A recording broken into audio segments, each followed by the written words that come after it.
اردو زبان پر مشتمل ادب اردو ادب کہلاتا ہے جو نثر اور شاعری پر مشتمل ہے۔ نثری اصناف میں ناول، افسانہ، داستان، انشائیہ، مکتوب نگاری اور سفر نامہ شامل ہیں، جبکہ شاعری میں غزل، ربائی، نظم، مرثیہ، قصیدہ اور مثنوی ہے۔ اردو ادب میں نثری ادب بھی اتنا ہی اہم ہے جتنا کہ شعری ادب، لیکن غزل اور نظم سے ہی اردو ادب کی شان بڑی ایسا سمجھا جاتا ہے۔ اردو ادب پاکستان میں مقبول ہے، بھارت میں مشہور ہے اور افغانستان میں بھی سمجھا اور پڑھا جاتا ہے۔ اردو ادب کا آغاز 14ویں صدی میں شمالی بھارت میں ہوا۔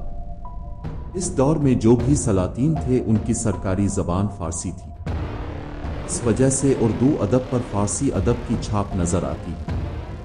اردو زبان کی اصطلاحات کے ذخیرہ کو سنسکرت سے ماخوذ پراکرت الفاظ، عربی، فارسی زبان کے الفاظ کا مشترکہ ملاپ سمجھا جاتا ہے۔ صرف زبان کا اشتراک ہی نہیں بلکہ ادبی، ثقافتی اشتراک بھی ہے۔ اردو ادب کے آغازی دور میں حضرت امیر خسرو نام لیا جاتا ہے۔ یہ نہ صرف اردو ادب میں بلکہ ہندی ادب میں بھی کافی اہم ادیب مانے جاتے ہیں۔ اردو زبان اور اردو ادب کے بانیوں میں ان کا شمار کیا جاتا ہے۔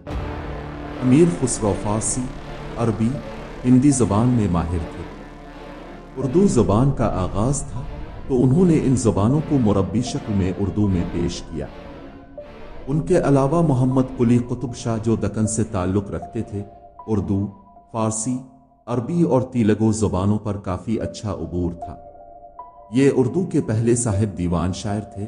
ان کی کلیات قلی قطب شاہ ہے۔ تیلگو زبان میں بھی شاعری کہی۔